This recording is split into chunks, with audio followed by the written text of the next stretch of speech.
Hello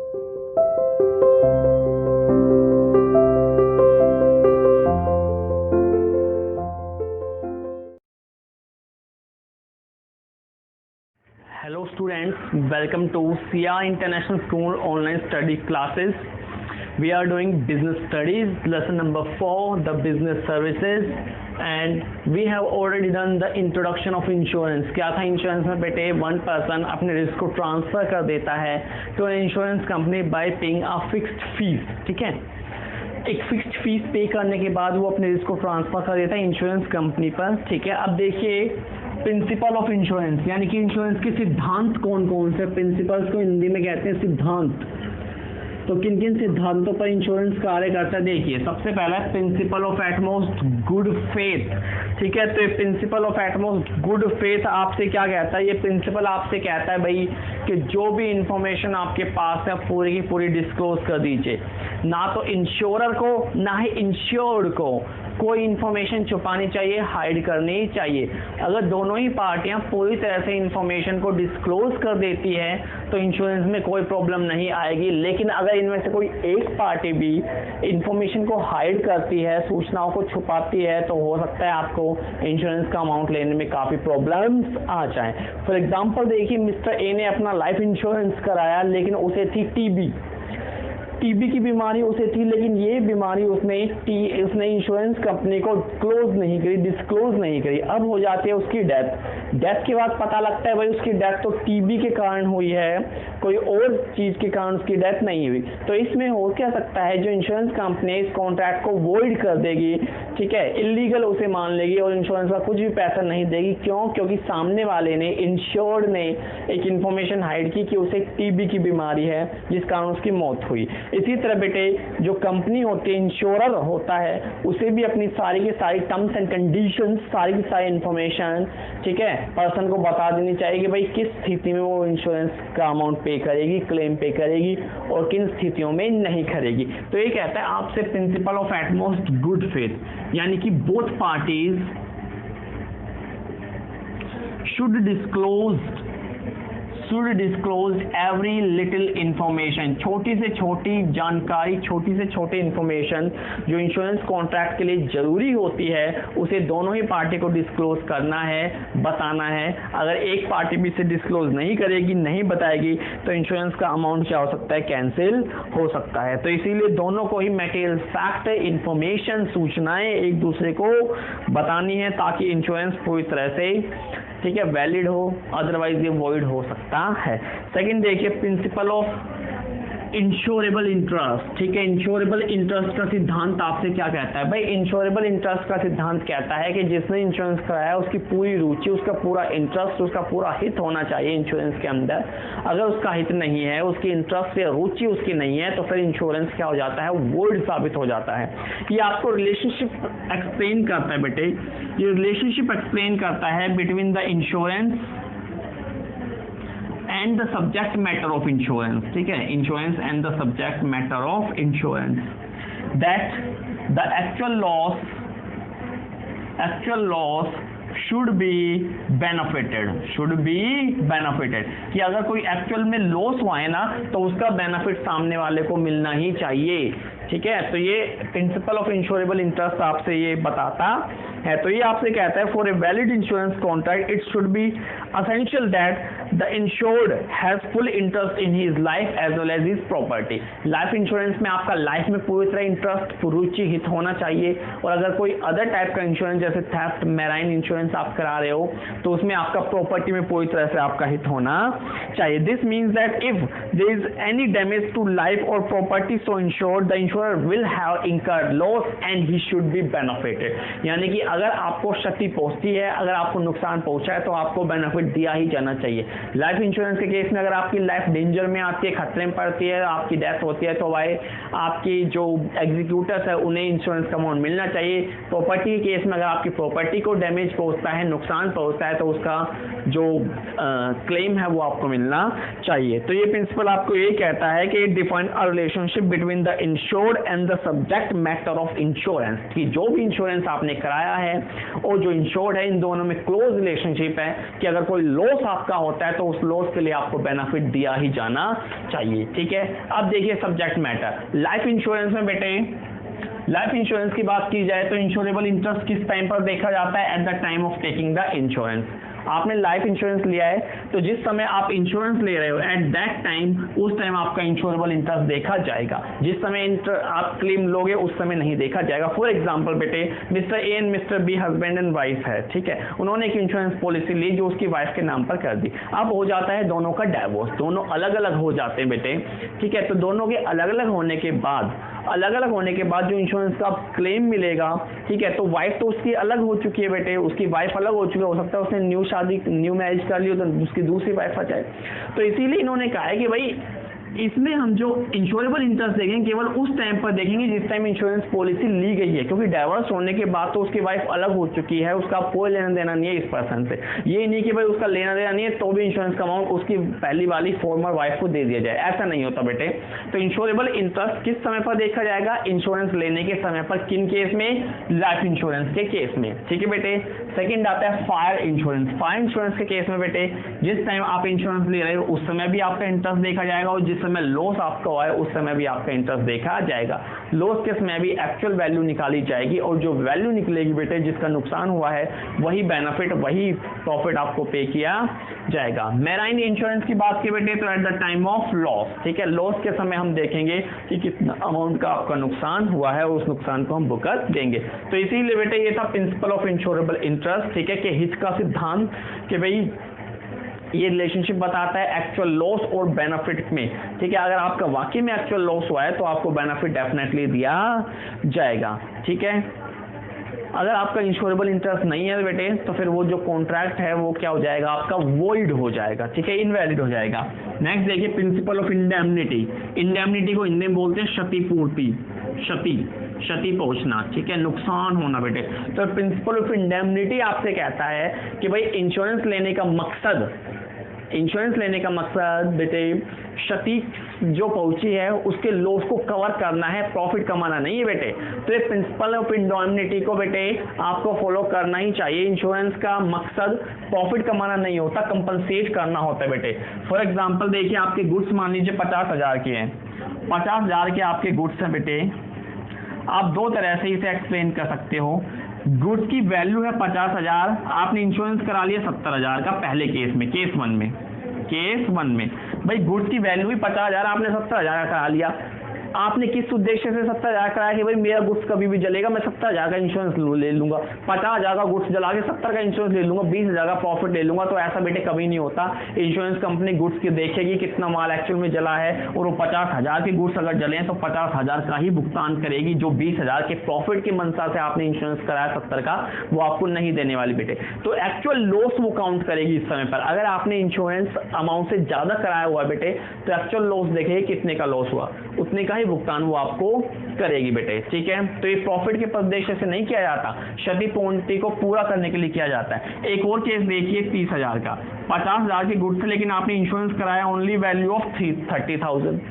insurance के आपने 30,000 रुपए दिए, माल 50,000 का जला के आप ये नहीं कह सकते कि मुझे 50,000 का भाई इंश्योरेंस पे करे। जब आपने कराया ही केवल 30,000 का इंश्योरेंस था तो आपको अमाउंट भी रिफंड केवल 30,000 ही दिया जाएगा। ठीक है, तो ये कहने का मतलब बेटे कि इंश्योरेंस का मुख्य उद्देश्य है जो लॉस हुआ है उसे कंपनसेट करना होता है, प्रॉफिट कमाना नहीं होता। तो इंडेमनिटी में बेटे जितने की क्षति आपकी पहुंचती है, ठीक है, लाइफ इंश्योरेंस को छोड़ के बेटे, लाइफ इंश्योरेंस में तो जब डेथ होती है तो पूरा अमाउंट आपको दे दिया जाता है। मान लो आपने बेटे 20 साल का प्रीमियम कराया है 10 लाख रुपए का, आपकी 2 साल बाद ही डेथ हो गई और 2 साल में मान लो 1 लाख रुपया ही इंश्योरेंस कंपनी के पास पहुंचा, तो वो पूरे आपको रुपए आपको दे देगी डेथ के समय पर। ठीक है, डेथ के समय पर पूरे रुपए आपको दे देगी।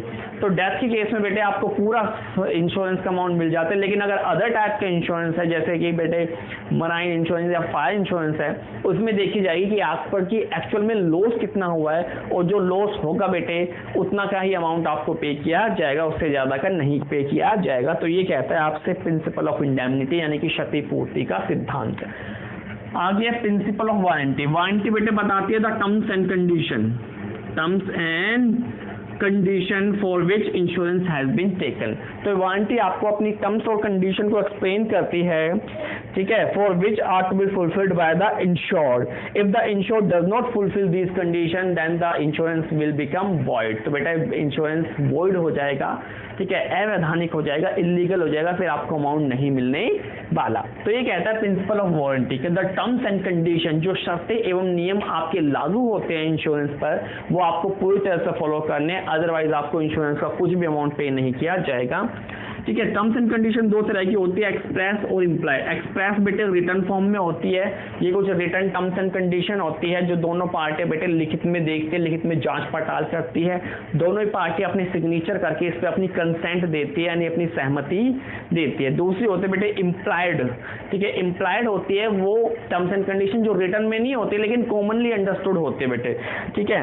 तो ये आपसे कहता है कि these are the terms and condition which are not written and neither mention in the insurance policy, ना इंश्योरेंस पॉलिसी में लिखी जाती है, ठीक है, but these are to be followed essentially, लेकिन इन टर्म्स एंड कंडीशन को फॉलो करना पड़ता है। एग्जांपल यार बेटे कि एक शिप के जाने का रूट अगर तय हो गया तो हर बार वो शिप उसी रूट से जाएगा, उस रूट को बदल के नहीं जाएगा। इंश्योरेंस कंपनी ने कह दिया भाई कि इंडिया से इंग्लैंड के लिए शिप इस रूट से जाएगा, ठीक है, कोई दूसरा और रूट है लेकिन वो खतरनाक है, वहां पर मान लीजिए समुद्री लहरें बहुत ज्यादा उठती है या बहुत ज्यादा खतरा होता है शिप के डूबने का, तो कॉमनली अंडरस्टूड है भाई कि जिस रूट से हमने शिप को भेजने की प्लानिंग किया उसी रूट से शिप जाएगा, किसी और रूट से नहीं जाएगा। तो ये था आपका प्रिंसिपल ऑफ वारंटी।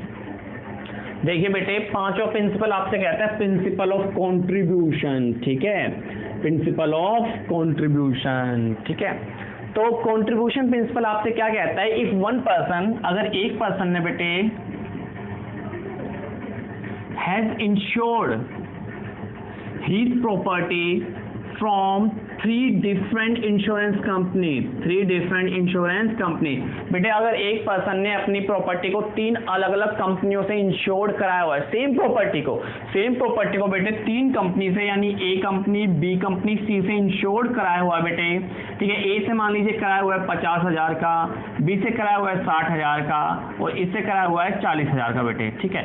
तो अगर एक पर्सन ने अपनी प्रॉपर्टी को तीन अलग अलग कंपनियों से इंश्योर कराया हुआ है डिफरेंट अमाउंट का बेटे, तो उसे कंट्रीब्यूशन उतना ही मिलेगा, उस रेशो में ही मिलेगा जिस रेशो में इन कंपनियों से इंश्योरेंस कराया हुआ है। फॉर एग्जांपल अगर उसके मान ले कोई घर जल जाता है बेटे 2 लाख रुपए का, कितने रुपए का, 2 लाख रुपए का अगर घर जल जाता है बेटे, तो ये नहीं कि वो हर कंपनी से पूरा कंट्रीब्यूशन की डिमांड करे।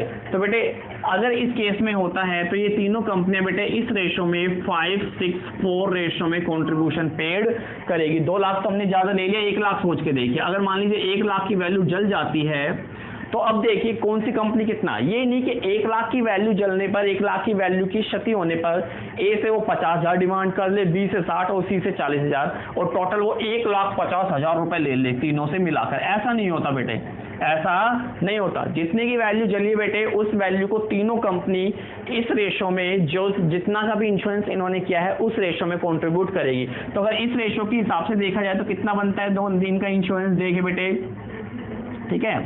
तो 1 लाख, ए कितना पे करेगी बेटे, ए इतना पे करेगी 1 लाख का 5/15, ठीक है। तो लगभग ये 33,000 पे करेगी। इसी तरह बी बेटे 1 लाख का 6/15, ठीक है, तो ये 60,000 का पे करेगी, ठीक है। ये कितने का पे करेगी बेटे, देखिए कितना आ रहा है, 3 से काटिए 40,000 का ये पे करेगी और बाकी जो आपके रह गए, ठीक है, जितने भी आपके रह गए उतना कौन पे करेगी, कंपनी सी पे करेगी, ठीक है। 27,000 रह गए तो बाकी 27,000 कौन पे करेगी, ये सी कंपनी पे करेगी। तो कहने का मतलब है प्रिंसिपल ऑफ कंट्रीब्यूशन कहता है बेटे कि सभी कंपनियों से आप पूरी अमाउंट की डिमांड नहीं कर सकते, जितनी वैल्यू जितना लॉस आपका हुआ है सभी कंपनी मिलकर उस रेशो में आपको पे करेगी। So it refers that if some subject matter same subject matter except life is insured by more than one insurance the actual loss will be shared by all the companies. तो actual loss बेटे सभी कंपनियां share करेगी और अपने ratio में पे करेगी। आगे देखिए प्रिंसिपल ऑफ सैब्रोगेशन, सैब्रोगेशन को हम कहते हैं हिंदी में प्रस्थापन। प्रतिस्थापन का सिद्धांत है बेटे ये। तो ये सिद्धांत आपसे क्या कहता है? It refers that the insurer compensate the insured, then all rights of the subject matter will be transferred to the insurer company। ये आपसे कहता है कि अगर आपका कोई क्षति हुई है, आपका कोई नुकसान हुआ है, मान लीजिए आपने अपना घर इंश्योर करा रखा था और एक घर में आग लग गई जिससे 1 लाख की वैल्यू का सामान आपका जल गया और इंश्योरेंस कंपनी ने आपको 1 लाख रुपए पूरे दे भी दिए बेटे, तो होगा क्या इस केस में? जो ओनरशिप होती है लॉस प्रॉपर्टी की, जिस प्रॉपर्टी को नुकसान पहुंचा है बेटे, जिसको हानि पहुंची है, उस लॉस प्रॉपर्टी की ओनरशिप जो होती है वो इंश्योरेंस कंपनी को ट्रांसफर हो जाती है, क्योंकि इंश्योरेंस कंपनी ने पूरा अमाउंट आपको पे कर दिया। भाई मेरा 1 लाख के सामान का नुकसान हुआ, कंपनी ने मुझे 1 लाख पे कर दिया, मेरा रुपया आ चुका है। अब जो भी वो माल जला हुआ था, उसका स्क्रैप कूड़ा करकट जो भी पड़ा हुआ था, उसकी ओनरशिप किसे ट्रांसफर हो जाएगी? कंपनी को। उसे आप खुद बेचकर प्रॉफिट नहीं कमा सकते, ठीक है। ये नहीं कि भाई वो जल भी गई, मैंने अपना पूरा का पूरा लॉस भी कवर कर लिया और फिर मैं उसे बाद में बेच भी दूं, नहीं। आपको मान लीजिए कार पूरी तरह से डैमेज हो गई, खराब हो गई, पूरी तरह से ग्रस्त हो चुकी है और वो रिपेयर की कंडीशन में है ही नहीं, आपने करा रखा था इंश्योरेंस, ठीक है, 6 लाख की कार थी, 6 लाख आपने कंपनी ने आपको पे कर दिए। तो ये नहीं कि 6 लाख लेने के बाद भी उस कार का जो कूड़ा करकट लोहा है उसे आप बेच दो, नहीं, उसकी ओनरशिप कंपनी को ट्रांसफर हो जाती है जिसने आपका इंश्योरेंस किया था। तो आपको कंपनसेशन पे करने के बाद जो उसका कूड़ा करकट स्क्रैप बचता है उसकी ओनरशिप कंपनी को ट्रांसफर हो जाती है और वही उसके साथ जो काम उसे करना है वो करेगी। कहने का मतलब है कि अगर इंश्योरेंस कंपनी ने आपको कंपनसेशन पे कर दिया है तो उस डैमेज प्रॉपर्टी की जो ओनरशिप होती है, जो मालिकाना अधिकार होता है, वो कंपनी को ट्रांसफर हो जाता है।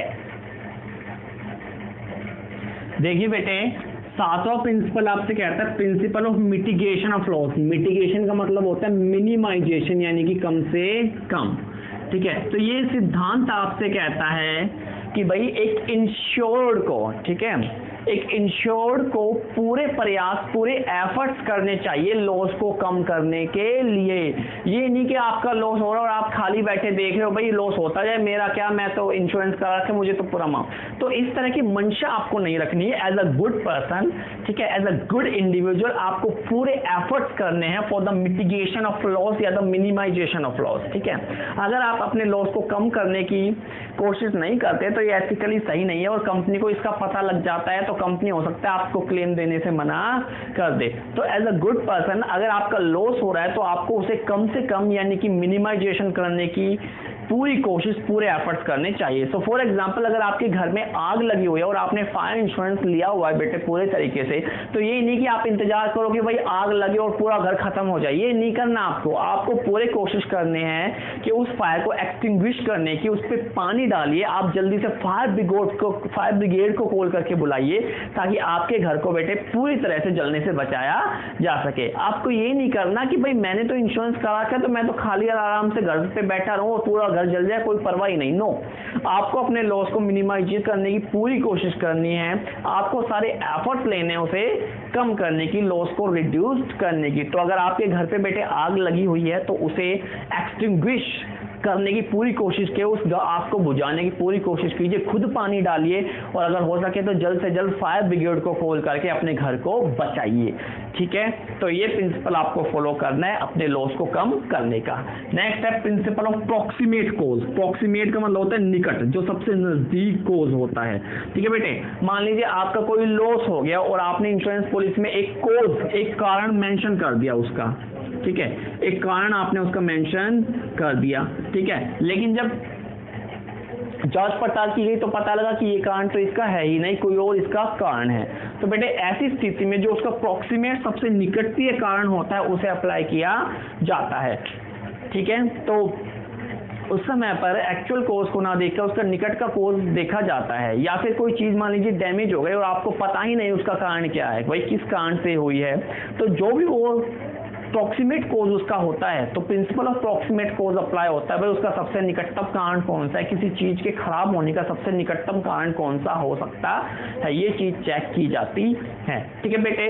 तो इसके लिए प्रॉक्सिमेट कोज क्या होता है, ये प्रिंसिपल अप्लाई होता है। अगर कारण आपको नहीं पता तो उसका प्रॉक्सिमेट यानी निकटतम कोज आप पता कीजिए। So the insurance company will compensate for the loss suffered by the insured due to the cause mention in the insurance policy. तो बेटे जो इंश्योरेंस पॉलिसी में आपने कोज मेंशन किया है उसके लिए कंपनी पे करते हैं। But if the loss suffered are due to the cause not mention in the policy, लेकिन अगर लॉस उस पॉलिसी में मेंशन कॉज से नहीं हुआ और किसी और कारण से हुआ है तो वहां पर प्रॉक्सिमेट कॉज अप्लाई होता है। जैसे फॉर एग्जांपल बेटे एक शिप है जिसमें आपका माल जाता है और शिप बेटे बार बार आइसबर्ग से या हिमबर्ग से टकराकर क्षति पहुंचते हैं उसकी बार बार, ठीक है। तो अगर आपका स्टॉक खराब हुआ है बेटे तो उसका प्रॉक्सिमेट कॉज, ये निकटतम कॉज यही माना जाएगा कि भाई इसका बार बार आइसबर्ग से टकराने से इसे नुकसान पहुंचा है और उसी कॉज के कारण हुई क्षति से, उसी कॉज के कारण हुए लॉस से आपको कंपनसेट पे किया जाएगा। देखिए बेटे types of insurance contract. Insurance contract कितने तरह के होते हैं एक बार देख लीजिए। तो दो तरह के होते हैं, contract of indemnity and life insurance contract. Indemnity का मैंने आपको बताया हुआ है क्षतिपूर्ति, ठीक है, क्षतिपूर्ति यानी नुकसान या डैमेज कितना होता है बेटे। तो कॉन्ट्रैक्ट ऑफ इंडेमनिटी तीन तरह के होते हैं जो फायर इंश्योरेंस, मेराइन इंश्योरेंस और थेफ्ट इंश्योरेंस पर अप्लाई होता है। यहाँ पर होता क्या है बेटे, लॉस को कैलकुलेट किया जाता है, लॉस को कैलकुलेट किया जाता है, उसके लिए पूरी इन्फॉर्मेशन देखी जाती है कि कितनी वैल्यू का लॉस हुआ है और जिस वैल्यू का लॉस बेटे होता है उस वैल्यू का जो अमाउंट है या कंपनसेशन है वो इसे पे किया जाता है। फॉर एग्जाम्पल देखिए मिस्टर ए है, उसके हाउस की वैल्यू है 1 लाख रुपए और उसने इंश्योरेंस लिया है बेटे 50,000 का, ठीक है, 50,000 का उसने इंश्योरेंस लिया हुआ है, ठीक है, और उसका जो एक्चुअल लॉस है बेटे वो होता है आपका 40,000 रुपए, ठीक है, 40,000 रुपए। तो यहाँ होगा क्या बेटे, इंश्योरेंस कंपनी पूरी तरह से जांच पड़ताल करेगी और जांच पड़ताल करने के बाद उन्हें पता लगा कि उसके जो लॉस है वो 40,000 का हुआ है, उसने इंश्योरेंस लिया हुआ था 50,000 का। तो अब होगा क्या, उस क्षतिपूर्ण को बेटे इंश्योरेंस कंपनी ने पूरी तरह से पता लगा लिया, उन्हें पता लग गया कि 40,000 का लॉस हुआ है, तो इंश्योरेंस कंपनी आपको 40,000 कंपनसेशन पे कर देगी। तो इस तरह से वो इंश्योरेंस कंपनी आपके लॉस की वैल्यू का पता लगाती है और जितने का लॉस हुआ है बेटे उस हिसाब से आपको पेमेंट कर देते हैं। इसे बोलते हैं कॉन्ट्रैक्ट ऑफ इंडेमनिटी, ठीक है, यानी क्षतिपूर्ति वाले जो कॉन्ट्रैक्ट होते हैं बेटे। फायर इंश्योरेंस में जितने का डैमेज होता है उतना अमाउंट आपको पे कर देती है। मेराइन इंश्योरेंस यानी कि समुद्र के जरिए जो शिप माल लेकर जाते हैं उसमें भी देखा जाता है कितने का लॉस हुआ है। और फिर थेफ्ट यानी अगर चोरी हो जाए माल की बेटे तो उस समय पता लगा जाता है कि कितनी वैल्यू का माल चला है और फिर उस हिसाब से, ठीक है, क्षतिपूर्ति के कॉन्ट्रैक्ट के अनुसार आपको वैल्यू पे कर दी जाती है। नेक्स्ट है बेटे लाइफ इंश्योरेंस। देखिए ह्यूमन लाइफ बहुत इंपॉर्टेंट होती है और ह्यूमन लाइफ की वैल्यू कभी भी नहीं लगाई जा सकती बेटे, कभी इसकी वैल्यू नहीं। यहाँ तो हम वैल्यू लगा सकते हैं कि भाई ये 40,000 का, ये 50,000 का, ये इतने का लॉस है, इतने कंपनसेशन है, बट यहाँ कभी वैल्यू नहीं लगाई जाती। तो इसीलिए ये लाइफ इंश्योरेंस कॉन्ट्रैक्ट होते हैं। इसमें होता क्या है बेटे, एक पर्सन एक फिक्स्ड पीरियड तक, फिक्स्ड पीरियड यानी कि जनरली 20 ईयर होता है बेटे, लाइफ इंश्योरेंस प्रीमियम 20 साल के लिए होते हैं जनरली, ठीक है। एक फिक्स्ड पीरियड तक बेटे एक फिक्स्ड अमाउंट पे करता रहता है। जैसे मान लीजिए मंथली आपने 1700 रुपए की एक पॉलिसी बनवा ली, ठीक है, आप बेटे बेसिकली 3 लाख रुपए पे करोगे उसे, ठीक है, लेकिन 20 साल बाद वो आपको इसका दुगना करके 6 लाख रुपए पे कर देगा, ठीक है बेटे। तो इस तरह से तो ह्यूमन लाइफ की हम एक क्षतिपूर्ति की वैल्यू तो नहीं लगा सकते, इसीलिए यहाँ पर बेटे बताया जाता है कि आपको कितने का इंश्योरेंस लेना है, 10 लाख, 20 लाख, 50 लाख, उसी हिसाब से आपकी किस्त तय कर जाती है बेटे। ये किस्त मंथली देनी है, 6 मंथली देनी है या ईयरली देनी है, और उसी हिसाब से अगर आपको बेटे पूरा 20 साल पूरे हो जाते हैं, यानी जिसे हम बोलते हैं एक्सपायरी ऑफ पीरियड, ठीक है, पूरे 20 साल पूरे होने के बाद आपको ये 6 लाख मिल जाएंगे, या फिर बाई चांस अगर आपकी डेथ हो जाती है बेटे ड्यू टू सम रीजन, तो आपका जो भी एग्जीक्यूटर या उत्तराधिकारी होता है बेटे जिसे आपने नॉमिनेट किया हुआ है उसे ये अमाउंट मिल जाता है। तो ये होते हैं लाइफ इंश्योरेंस कॉन्ट्रैक्ट। तो दो तरह के कॉन्ट्रैक्ट होते हैं, कॉन्ट्रैक्ट ऑफ इंडेमनिटी जिसमें क्षतिपूर्ति का सिद्धांत लागू होता है, जिसमें देखा जाता है एक्चुअल लॉस कितना है, और दूसरा लाइफ इंश्योरेंस कॉन्ट्रैक्ट होते हैं जहाँ एक फिक्स्ड अमाउंट तय कर लिया जाता है कि कितने अमाउंट का इंश्योरेंस आप लोगे। ठीक है बेटे, थैंक यू।